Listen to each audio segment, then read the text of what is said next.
Now, this is a real daddy looking at reporting using the System Activity Reporter, or SAR. We've already seen that there's a cron job that starts collecting information every 10 minutes, and that's writing through to the var log directory structure. So we should be able to then report on information over a period of time.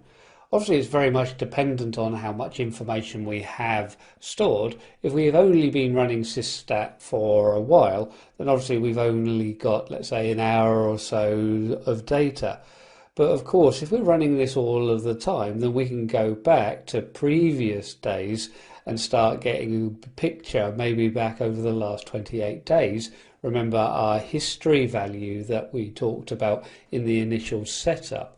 But being able to go back and see the data over the last 28 days should give us a real picture of when the busy times are on the server. So let's move across now onto our command line and start taking a little bit of a look at this. So back on our command line, I'm still logged on as the root user. We'll start off just by running sar-u. When we look at here, we can see then the CPU information, but we also have details of when Linux restarted, or at least when the service was started. So that gives us an idea as well on availability.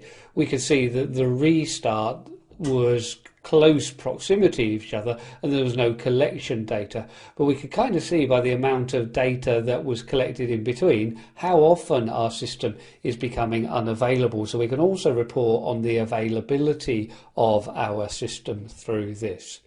But we can see then every 10 minutes we've been collecting data. So at 2:30, 2:40, 2:50, we can then go through 3 o'clock, 10 past 3 and 3:20. And this is really what cron does, scheduling our tasks. And we had then the SA1 script that was scheduled to collect data every 10 minutes. And look, it is. If we just run SAR by itself without any options, we can see the default is to display the CPU utilization.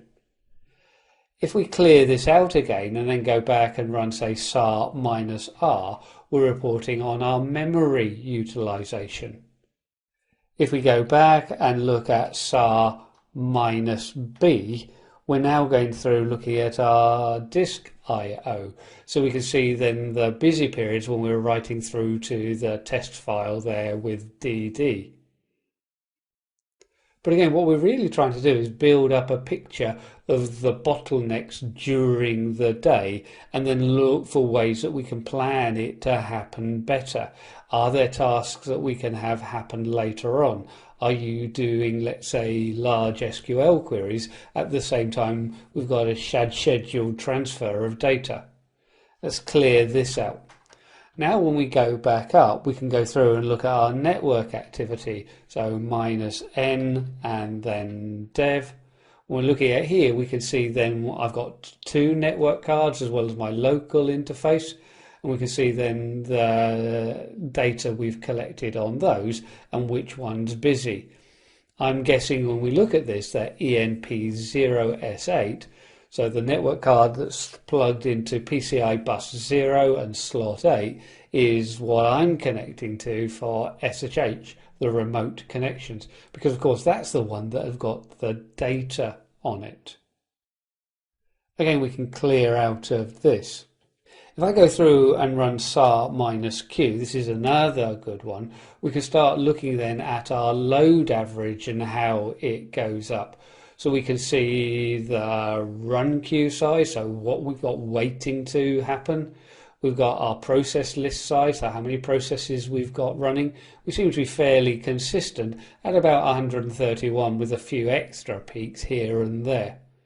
We can go through and then see our load average over the last 1 minute, 5 minutes and 15 minutes. And then looking at blocked processes. These are then based on disk activity. And again, we can probably correlate this back to when my root file system was busy. Now we do collect information over a period of time. If I go out into the cd, var and log directory, we can verify where we are with pwd and then run the ls command. And you can see within here then that I have my SA directory. This is then for my system activity. I can move into this directory, so CD SA, and then this is where my log files are going to be. So I run the ls. It's the 15th today, so I see my system activity 15 file. As we start then running through, we're going to get then our 15, 16, 17, etc. file. So we should then be able to go back to a particular time to see the information. Now obviously I've only got the one file here, that's for today, the 15th. Doesn't matter where we are, but let's just move back to my root user's home directory. So CD on its own will take you through to our home directory. But if we go through and just run everything at the moment, so again, if I just go through and run SAR, we can see then that we start at, say, 2:30, and currently we're going through to 3:20. So if we go back and then put our start time, let's say, as being 14:50, let's say, and we have to go through and actually even go through and put in the seconds, and minus E, we can go through and put, let's say, 15:10, the seconds that we want, and then go through and run. Obviously we can include any other switches as we want as well, and then we just see the information that occurs between that. Obviously if I just up the seconds a little bit, I'll get an extra bit. But we can see then that we can pull out information that we want.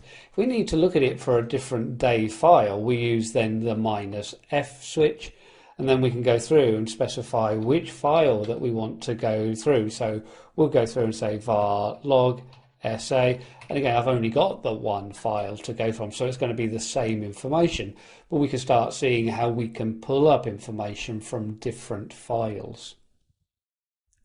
So hopefully now you can start seeing that bigger picture of how we can collect information. But we can't do this retrospectively. You have to have Systat installed so it's collecting data. We can't show data from 5 weeks ago if we haven't been collecting data for that time. But anyway, that's enough on our reporting for the moment. Let's make sure we can report to you a little bit of what we looked at to revise what we saw within this module.